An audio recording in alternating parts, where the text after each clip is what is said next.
से खबर है जहां पर आपको बता दें कि विधायकों और नेताओं को प्रचार की कमान सौंपेगी समाजवादी पार्टी। विधानसभा प्रत्याशी रहे नेताओं को प्रचार की कमान सौंपी जाएगी। अखिलेश 8 को जिला और 9 को विधायकों के साथ मंथन करेंगे। साथ ही आपको बता दें कि 2022 में उम्मीदवार रहे नेताओं को भी बैठक में बुलाया गया है। 2024 की तैयारियों को लेकर अखिलेश लगातार बैठकें कर रहे हैं।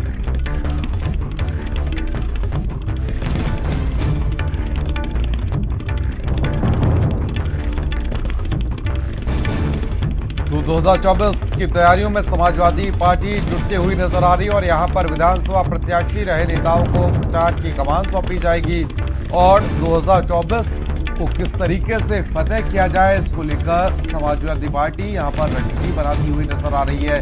और साथ ही बात की जाए तो 2022 में जो उम्मीदवार रहे विधानसभा चुनाव में उनको भी यहाँ पर बड़ी जिम्मेदारी दी जाएगी। विधायकों और नेताओं को प्रचार की कमान सौंपी जाएगी।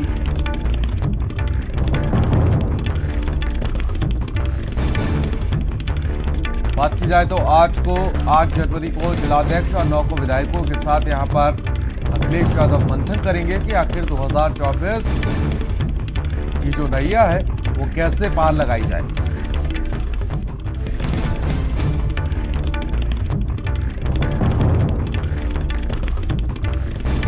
तो 2024 को लेकर यहां पर मंथन करती हुई समाजवादी पार्टी नजर आ रही है और लगातार अब प्रचार अभियान जैसे जैसे चुनाव नजदीक आ रहा है वैसे वैसे सभी पार्टियों ने प्रचार अभियान तेज कर दिया है और इसी क्रम में अब समाजवादी पार्टी यहां पर मंथन करेगी और विधायकों और रहे प्रत्याशी 2022 विधानसभा में वो लेकर यहां पर अब मंथन किया जाएगा।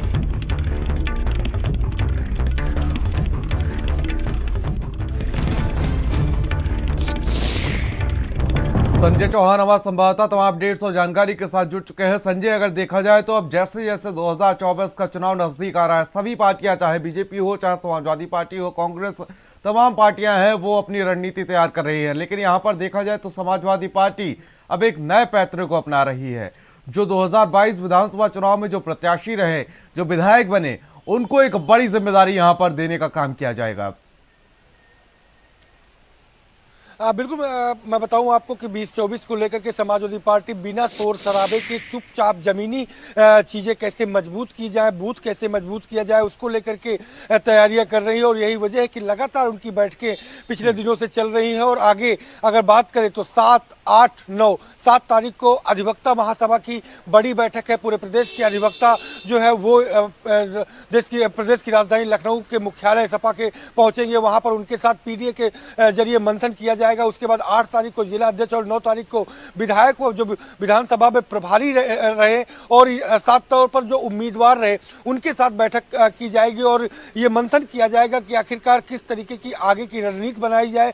जमीन पे जमीनी हकीकत किस तरीके की चल रही है, समाजवादी पार्टी को लेकर के राय क्या है लोगों की और उस राय को अगर कहीं कमी है तो उसे बदला कैसे जाए, इन तमाम मुद्दों को लेकर के एक बड़ी बैठक की जाएगी। तो 3 दिवसीय ये बैठक है। 3 दिनों में अलग अलग जो पदाधिकारी है उनके साथ बैठक की जाएगी। सबसे बड़ी बात यह है कि बिना शोर शराबे के लगातार जो प्रभारी हैं वो नियुक्त किए गए हैं और समाजवादी पार्टी के राष्ट्रीय अध्यक्ष अखिलेश यादव चाहे फिरोजाबाद की बात करें, बदायूं की बात करें, एटा की बात करें, मैनपुरी की बात करें, कन्नौज की बात करें, ये तमाम ऐसे जनपद हैं जहां पर प्रभारी नियुक्त करके कहीं ना कहीं उन प्रभारियों को ये संदेश दिया गया है, ये संकेत दिया गया है कि उन्हें लोकसभा चुनाव लड़ाया जाएगा।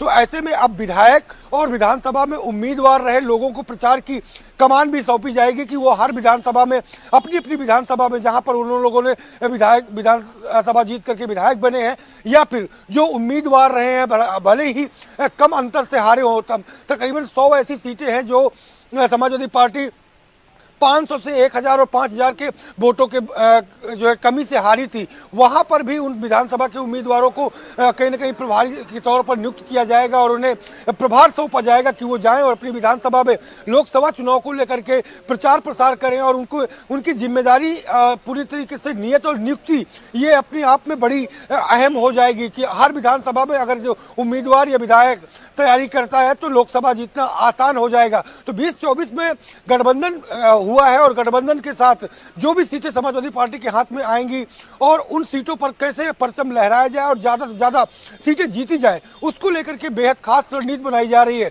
इतना ही नहीं, उन तमाम उम्मीदवार जो रहे हैं सपा के या जो विधायक हैं, उनसे भी सलाह के तौर पर मशवरे भी मांगे गए हैं कि आप मशवरा दीजिए कि कहां पर क्या कमी रह जा रही है, उसे कैसे पूरा किया जाए। क्योंकि बीजेपी से लड़ना है और बीजेपी चूंकि इस समय बेहद स्ट्रांग पार्टी है हर प्रकार से, चाहे ताकत की बात करें, पैसे की बात करें या बूथ मैनेजमेंट की बात करें, तो उससे लड़ना है। उसको लड़ने के लिए एकजुट होना बेहद जरूरी है और यही वजह है कि ये बड़ी रणनीति 7, 8, 9 7 तारीख को वकीलों की जो सभा है, अधिवक्ता समाजवादी अधिवक्ता महासभा, उसके साथ बैठक होगी। 8 को जिलाध्यक्षों के साथ होगी, 9 को विधायक और उनके प्रभारियों के साथ। बिल्कुल संजय, कहीं ना कहीं अगर देखा जाए तो अगर बीजेपी से लड़ना है तो समाजवादी पार्टी को कम से कम उत्तर प्रदेश में यहां पर एक बड़ी रणनीति बनानी होगी। क्योंकि जिस तरीके से देखा जाए तो दिल्ली का रास्ता अगर साफ करना है तो यूपी फतेह करना होगा और यहां पर मुख्य विपक्षी पार्टी के तौर पर समाजवादी पार्टी नजर आती है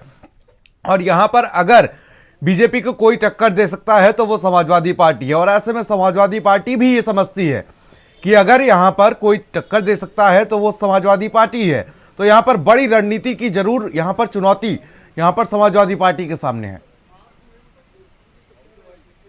बिल्कुल, मैं बताऊं आपको कि समाजवादी पार्टी मुख्य विपक्षी दल के तौर पर यूपी में है और यूपी में जमीन पर अगर कोई टक्कर दे रहा है तो समाजवादी पार्टी ही टक्कर दे रही है। सबसे बड़ी खास बात यह है कि ये चुनाव बिना नेताजी के पहला चुनाव होगा लोकसभा का, कि जब नेताजी नहीं होंगे। तो ऐसे में अखिलेश यादव, हालांकि नेताजी काफी समय से सक्रिय राजनीति से दूर थे, जरूर लोकसभा में थे, लेकिन ये कहा जा सकता है कि पूरी तरीके से जो सारे फैसले होते थे वो अखिलेश यादव ही लेते थे। लेकिन इस बार भले ही छत्रप के रूप में वो घर में मौजूद रहते थे, लेकिन इस बार का चुनाव वो उनकी गैर मौजूदगी में होगा। तो इसे जीतना, चूंकि लगातार 17, 19, 22 के चुनाव की हार। बिल्कुल संजय, कहीं ना कहीं अगर